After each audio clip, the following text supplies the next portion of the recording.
Hai, sahabat YT Moba. Apa kabar kalian semua? Semoga kalian semua dalam keadaan sehat. Amin. Sebelum melanjutkan ke ceritanya, jangan lupa tinggalkan like, komen, dan subscribe. Karena dengan like dan komentar kalian, yang semakin membuat admin semangat mengupload lanjutan ceritanya.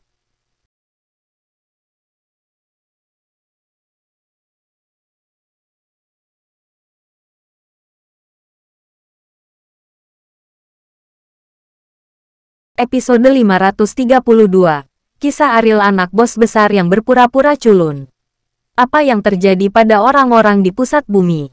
Ariel dan beberapa orang tidak tahu. Tapi saat ini, pusat bumi telah berubah menjadi api penyucian di bumi. Apakah itu Ariel, Ryan, atau Pedro? Mereka semua berlumuran darah. Lebih dari setengah dari mereka yang menyerang mereka mati. Pada saat ini, karena aktivitas fisik yang berlebihan, Ariel bersembunyi di suatu tempat istirahat di dalam. Ariel tidak pernah membayangkan bahwa masalah ini telah berkembang sedemikian rupa. Pada saat yang sama, Ryan dan Pedro juga merasa sangat bingung. Selain bisa membuat semua orang yang datang ke sini tidak bisa kabur, pusat bumi juga tidak bisa kabur. Mereka juga akan melindungi keselamatan orang-orang yang datang ke sini. Tetapi sekarang tidak diketahui berapa banyak orang yang telah meninggal. Ini benar-benar melanggar deklarasi pusat bumi. Dan tampaknya pusat bumi secara bertahap mati.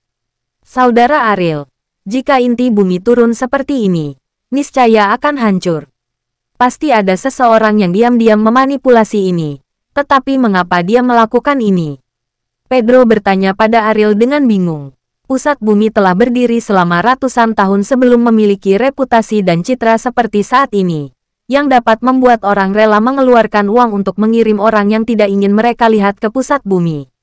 Namun sekarang, makna keberadaan pusat bumi telah berubah total. Jika hal ini tersiar, siapa yang mau mengirim orang ke pusat bumi di masa depan? Ariel menggelengkan kepalanya. Jika dia bisa mengetahuinya, tidak ada yang perlu dikhawatirkan. Setiap orang di pusat bumi memiliki banyak uang. Jika pusat bumi dihancurkan, pasti akan mempengaruhi pendapatan uang dalang di balik layar, dan kekayaan ratusan tahun akan hancur. Mungkinkah itu, bahwa dia tidak lagi memandang rendah orang-orang ini, ataukah inti bumi tidak dapat memberikan manfaat lebih baginya, sehingga dia tidak lagi membutuhkan keberadaan inti bumi, sehingga dia menghancurkannya? Saudara Ariel, saya pikir semua perubahan ini ada hubungannya dengan Anda, kata Ryan. Memang, setelah Ariel datang ke pusat bumi, banyak hal luar biasa terjadi di sini. Tampaknya sangat wajar untuk menyalahkan Ariel atas perubahan pusat bumi. Tetapi semua ini harus memiliki sebab sebelum memiliki akibat saat ini.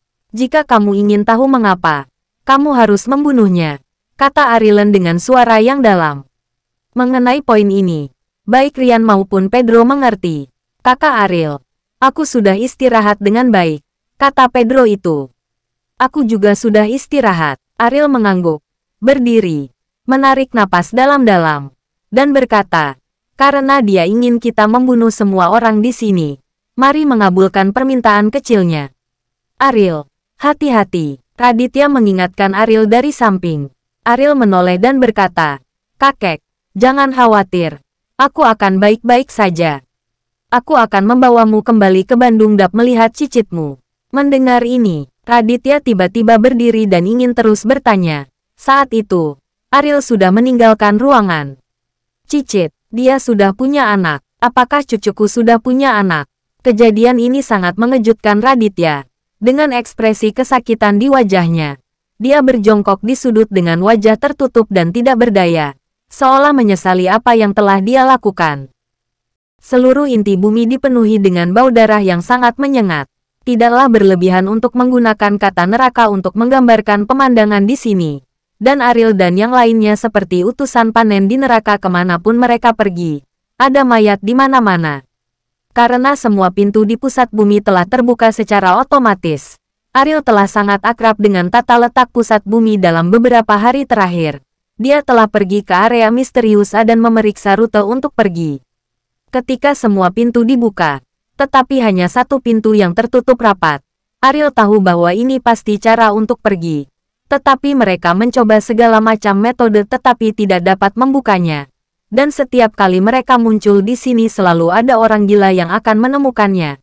Ketika mereka berada di dekat pintu yang tertutup. Ini juga tempat di mana situasi pertempuran paling menyedihkan. Dan mayat-mayat hampir menumpuk. Ariel dan yang lainnya datang ke sini lagi. Dengan pembagian kerja yang jelas. Dia dan Rian melawan orang-orang itu. Sementara Pedro sedang mencari mekanisme untuk membuka pintu. Mereka telah menghabiskan 2 hari terakhir seperti ini. Ketika sebagian besar kekuatan fisik mereka telah habis dan mereka tidak menemukan cara untuk membuka pintu. Mereka akan kembali ke ruang aman itu untuk beristirahat. Dan ketika kekuatan fisik mereka pulih, mereka akan kembali ke sini lagi. Sulit membayangkan melakukannya di sini. Melihat mayat di mana-mana. Ariel tidak dapat mempercayainya. Meskipun dia telah melakukan pembunuhan ketika dia masih sangat muda, itu terpaksa dilakukan untuk mengambil langkah pertamanya dengan cara ini. Tapi dia tidak pernah bermimpi bahwa di masa depan, dia benar-benar akan membunuh orang seperti Rami. Meskipun dia terpaksa melakukannya, dia sudah menjadi dewa pembunuhan yang hidup. Kakak Ariel, solusi paling efektif di dunia ini selalu kekerasan. Kata Rian kepada Ariel. Ariel mengangguk. Ini adalah kebenaran. Tidak ada yang bisa melawan. Karena alat kekerasan adalah yang paling langsung. Pedro. Terserah kamu. Kata Ariel kepada Pedro. Segera. Orang-orang itu datang lagi. Ariel dan Rian bertengkar hebat. Pedro berkeringat deras mencari semua tempat yang memungkinkan untuk menyembunyikan mekanismenya. Tidak butuh waktu lama bagi kekuatan fisik Ariel dan Rian untuk turun.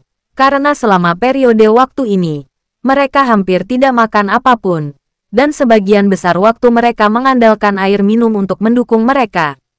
Bahkan jika kekuatan fisik mereka pulih kembali, mereka tidak dapat pulih ke puncak.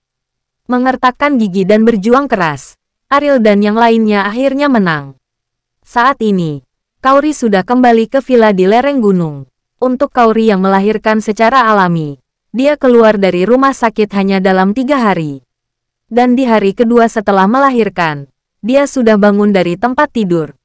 Di luar villa lereng gunung, dikelilingi oleh ratusan orang Bimo. Bahkan lalat pun sangat sulit untuk terbang ke villa. Kaori memeluk putrinya yang sedang tidur. Wajahnya penuh kasih sayang. Kaori tidak berharap menjadi seorang ibu secepat ini. Tetapi ini adalah kristalisasi cintanya dengan Ariel. Jadi Kaori beradaptasi dengan sangat cepat. Bahkan jika dia harus bangun beberapa kali setiap malam untuk menyusui, Kaori juga menikmatinya. Kaori tidak merasakan sedikit pun kesialan.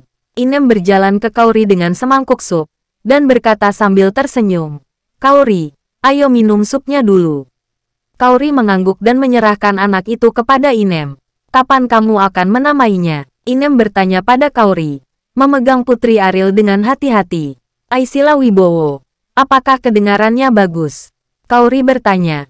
Awalnya dia ingin menunggu sampai Ariel kembali untuk menamainya. Tapi sekarang tidak ada berita tentang Ariel. Kaori hanya bisa mengambil keputusan sendiri. Inem tersenyum, mengangguk dan berkata, "Bagus, Aisila Wibowo. Ayahnya akan sangat senang jika dia mendengar nama ini."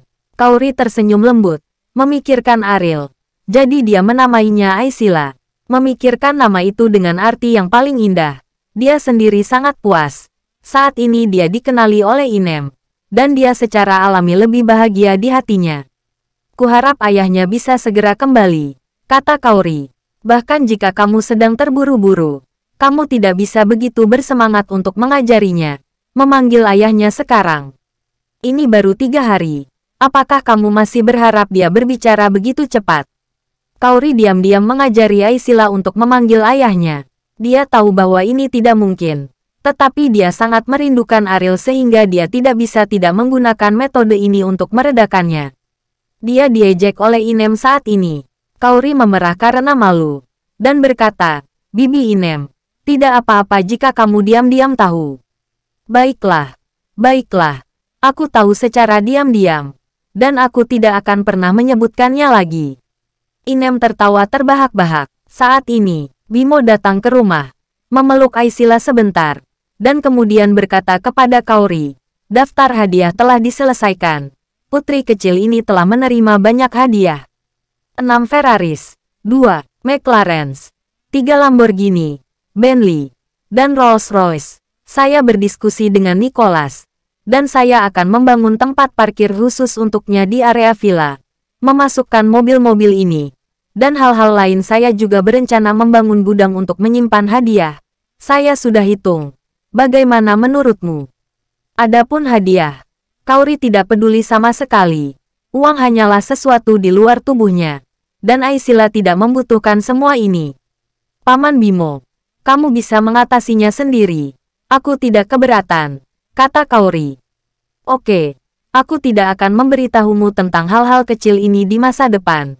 Tetapi jika kamu ingin pergi dan melihat-lihat, kamu selalu dapat mencariku, kata Bimo. Bersambung.